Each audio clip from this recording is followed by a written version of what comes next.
Good morning mga ka-asenso. Alam nyo ba paano panatilihin na malinis at ligtas ang ating mga alagang baboy at hindi inaalis kapag tayo ay nagbibigay ng disinfectant? Ito, may papakilala po ako sa inyo. Ito po talaga ay magandang disinfectant ito. Mabango. So, na-eliminate nito ang bad odor ng ating mga alagang baboy. Ito po, walang iba. Major D. Ayan po, alam ko kilala nyo na po ito. Major D. Bakit pa tayo susubok ng mga ibang disinfectant kung dito sa multi-purpose liquid disinfectant ay malaking tulong na po sa ating mga alaga. Mabango ang ating kulungan once na tayo nag-apply nito. Nagbibigay po ako nito every 2 times a week. Ayan po, titimplahin po natin ito. Ang 20 ml nito ay sa 1 gallon natin titimplahin sa ganito po. Ito, nakapagtimpla na ako. Ang ginagawa ko, yung dumi ng baboy, doon ko siya binubuhos at saka binabrush at inililinis ng tubig. Safe na safe po ito kahit na hindi na natin ilabas ang ating mga alaga. Safe na safe po ang ating mga alaga kahit hindi po natin ito ilalabas sa kanilang growing pen. Maglilinis naman tayo ng paglilipatan nating inahin, paglilipatan natin mga piglets. Ang gamit naman po natin, walang iba, Microban GT. Ayan po, pamatay po sa mga germs, bacteria na nasa ating kulungan. Kung magpapaligo po tayo, pwede rin po natin itong gamitin sa ating mga alagang baboy. Iwasan lang po natin sa mga bagong AI o bagong pasampa. Wala naman pong sinasabi na bawal dito, pero mas mainam na iwasan na lang po natin magbigay.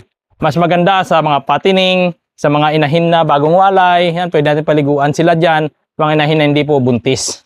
Ito po ang pinapaligo ko. Pero ang iba, ginagamit magpaligo, pero ako mas better safe po ako lagi dahil hindi po biro ang kapital sa isang inahin. Ang ginagawa natin mga ka-asenso ay isprihan muna natin tubig yung mga dumi.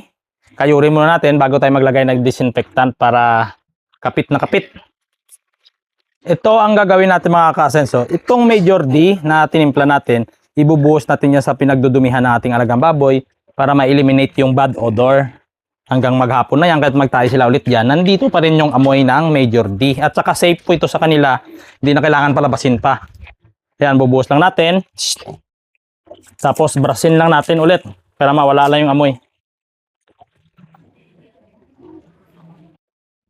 Yan. Amoy amoy pabango.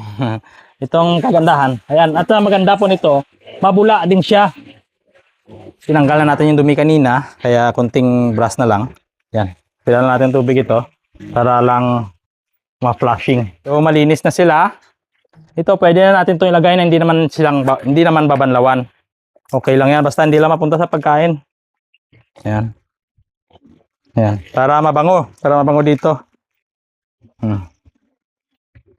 Amoy Major D. 2 liters lang pwede na. So dito sa kabila, ganon din ang gagawin natin. Lilinisin din natin gamit ang Major D ang kanilang sahig.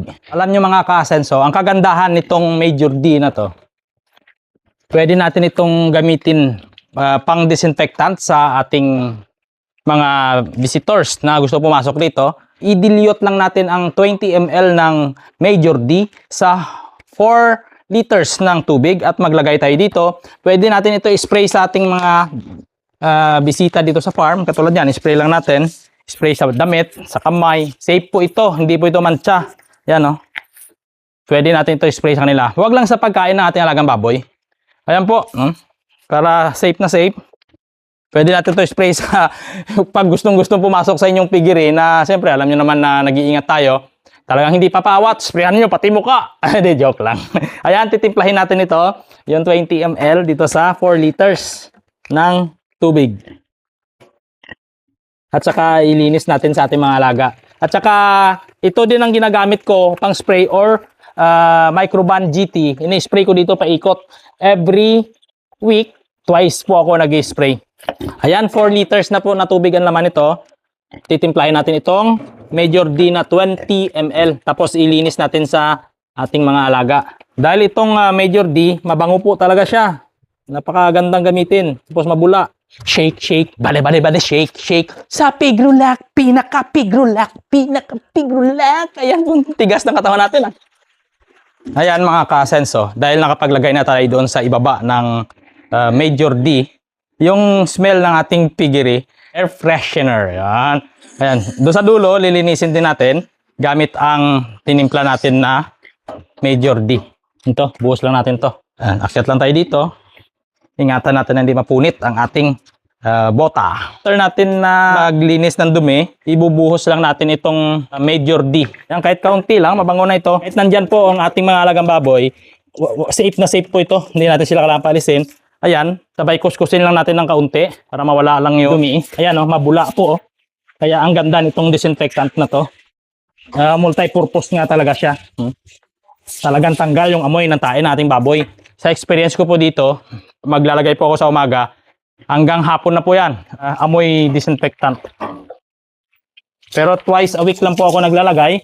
Pero sa labas, talagang araw-araw po ako nag-spray sa labas ng building po. Sprayan ko yan araw-araw para kung mayroon mang naligaw na mga ibon dyan, na-eliminate ng ating multi-purpose disinfectant yung mga viruses at mga bacteria. Ayan, ganito lang po. Hindi tayo pwede magbasa ng marami dahil umaga pa, alas 8 pa lang. Yan, naka-only feeding naman sila. Kahit umalis tayo, balik na tayo ng hapon. Pwede. Yan kusa lang nahulog yan. Ayan po mga ka-Asenso, hanggang rito na lang po ang video na ito. Update pa rin po tayo sa mga susunod na araw. Sa magtatanong kung ano po yung gamit natin na disinfectant dito sa ating farm, walang iba, Major D. At saka gumagamit din po tayo ng Microban GT. Ito po, kapag katulad nitong pen, naalis na po ang laman, ito po ang ginagamit natin dahil ito po ay mas matapang na disinfectant kumpara dito sa Major D. Ginawa ang Major D na pwede tayo mag-apply kahit nandyan ang ating mga alaga. Ito naman, dapat mas maganda na wala pong ating alaga dahil ito po ay virucidal, bactericidal at fungicidal. Liquid disinfectant, sanitizer na rin po ito. So maganda po itong gamitin. Ito po, Microban GT at Major D. Sa every other day kong na ginagawa na paglilinis, Major D po ang aking gamit at araw-araw po ako nagdi-dilute nito at nag-spray po ako paikot dito sa aking backyard piggery. Hanggang dito na lang po. Maraming salamat. Ito po, bakit pa tayo maghahanap ng iba kung meron na pong subok at dekalibre na mga disinfectant?